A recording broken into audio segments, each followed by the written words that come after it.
Right, so have the Houthis got their sights set on an all-new target? Because an all-new target appears to have its sights set on them, in a manner of speaking anyway.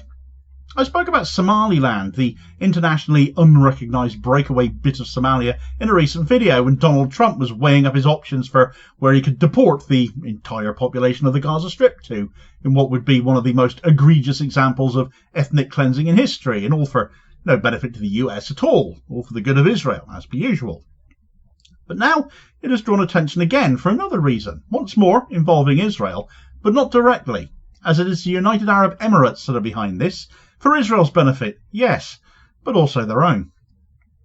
You see, between Somaliland and Somalia, there is another contested chunk of land called Puntland, and it is here that an airport that the UAE uses to fly supplies and aid to paramilitaries in Sudan is driving their civil war.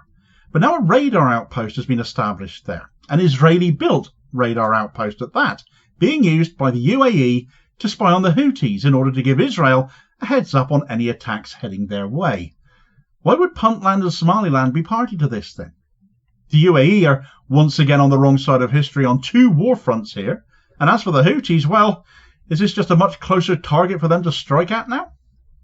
Right, so the United Arab Emirates are apparently up to no good in Puntland, in between Somaliland and Somalia on the eastern coast of Africa, the Horn of Africa as it's called, reinforcing an air base there that the UAE uses to aid the rapid support forces in Sudan, the breakaway paramilitaries driving the civil war in Sudan at the moment, whilst also doing Benjamin Netanyahu a solid by being able to spy on the Houthis at the same time, giving Israel a potential heads up as rockets launched from Yemen head their way. It marks the UAE's increasingly belligerent role on the world stage, the deployment of an Israeli-made radar system in Puntland, a move that directly links Abu Dhabi to Tel Aviv's military efforts against the Houthis now. As an Arab nation themselves, you'd figure the UAE would be showing more solidarity with other Arab nations, wouldn't you, and not with Israel. But having normalised relations with the genocidal blue and white state, this is clearly not the case. This radar system is therefore a deeply troubling symbol now of the UAE's ongoing betrayal of Arab solidarity, its role in regional destabilisation both in West Asia and now in East Africa, and its descent into becoming yet another pariah state in the Middle East.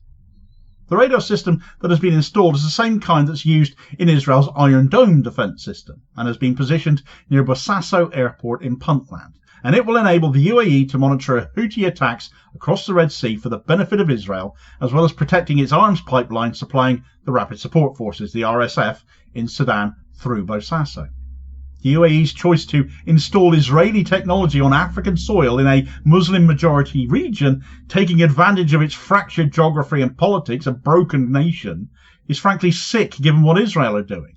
A move increasingly tilted towards Israel's strategic interests at the cost of Arab lives and further regional stability, as that will undoubtedly be. The timing of the radar installation's existence becoming public knowledge is also particularly notable, as the Saudis and the Emiratis have been allegedly involved in the planning of a ground assault on the Houthis in Yemen. The Houthis have already responded to such provocations with explicit warnings, and that both Saudi Arabia and the UAE would pay a price should they engage in any renewed offensives against Yemen, and in fairness, both nations have apparently backed off from this US-led approach.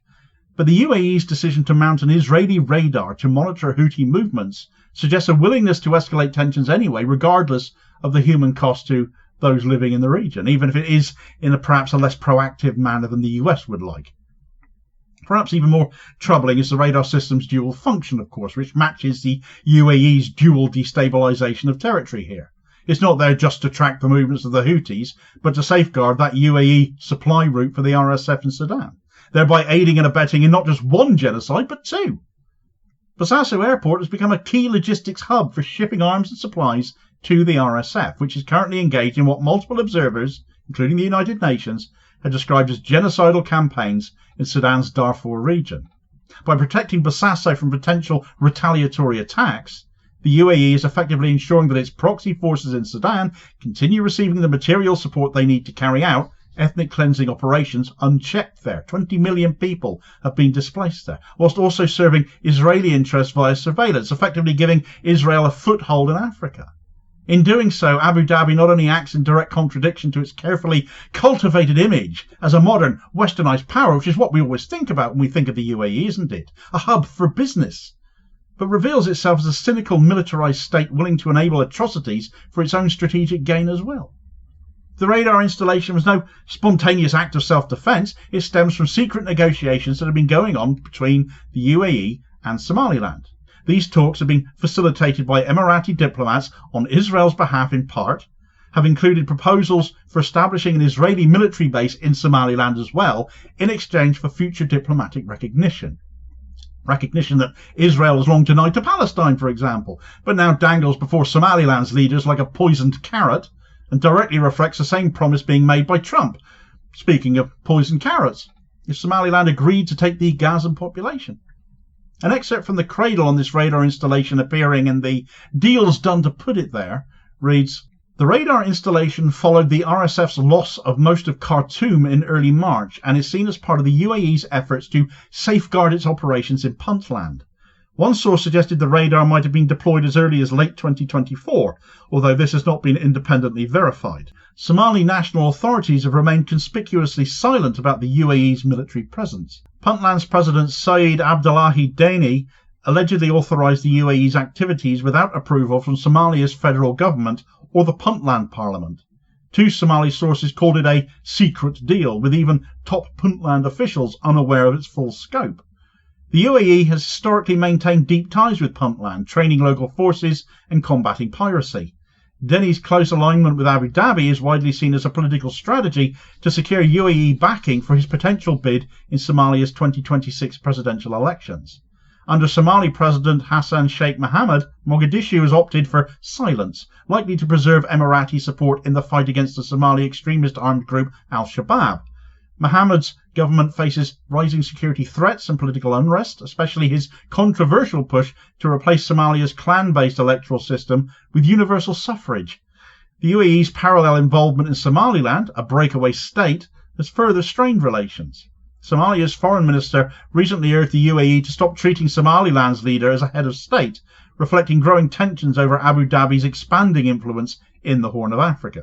Such is the duplicity that underscores Israel and the UAE's growing willingness to exploit smaller, vulnerable states for their own aims. Somaliland's desire for international legitimacy has rendered it a pawn in that it endangers regional peace, undermines Somali sovereignty even, as the UAE courts them as well, and props up apartheid and settler colonialism in Gaza and the West Bank by doing favours for Israel on top versus the Houthis. It does also have to be asked of Somaliland what their game is here too, that they would now cooperate with the UAE and Israel against the Houthis, against Palestinian solidarity, and in service of Israeli military expansion. And is there broken statehood behind their decisions to do this, despite their very close proximity to Yemen, just the other side of the Gulf of Aden and the Bab el-Mandeb Strait as they are? No trouble at all to reach if the Houthis desired to. The UAE's actions increasingly align it with the forces of regional repression and apartheid. Its crackdown on domestic dissent, where Emirati political dissidents have been rebranded as terrorists merely for advocating for reform, mirrors its international policy of suppressing popular movements, crushing indigenous resistance, and collaborating with colonial regimes. Far from being that beacon of modernity as the likes of Dubai and Abu Dhabi are regarded, the UAE is anything but, now risking becoming more widely seen pariah state, much like Israel, for not only aiding Israel, but also the dissident forces in Sudan too. Abu Dhabi's partnership with Tel Aviv in monitoring and attacking Arab resistance movements, supporting genocidal militias, and entrenching foreign military bases in fragile states like Somalia and Somaliland is vile in the extreme. From a military standpoint, Israel gains significantly by having a foothold on the African mainland much closer to Yemen. The radar not only extends Israel's surveillance capabilities, but also provides early warning against Houthi missile and drone strikes, potentially saving Israel and allied vessels in the Red Sea. However, this presence also makes Somaliland, and by extension Somalia and Puntland, prime targets for Houthi retaliation should it come down to that. The radar station and any future Israeli military base will undoubtedly be perceived by Ansar Allah as legitimate targets. Civilians in Puntland and Somaliland may now find themselves unwittingly placed in the crosshairs of a new front in Israeli and UAE instigated aggression. The UAE, for its part, stands to benefit from tighter security over its Sudan supply routes and greater regional influence, yet the risks are enormous to them. By backing Israel so openly, Abu Dhabi alienates itself further from Arab public opinion, inflames anti-Emirati sentiment amongst Yemenis and beyond around the rest of the world, and exposes itself to a new wave of possible attacks from Houthi forces.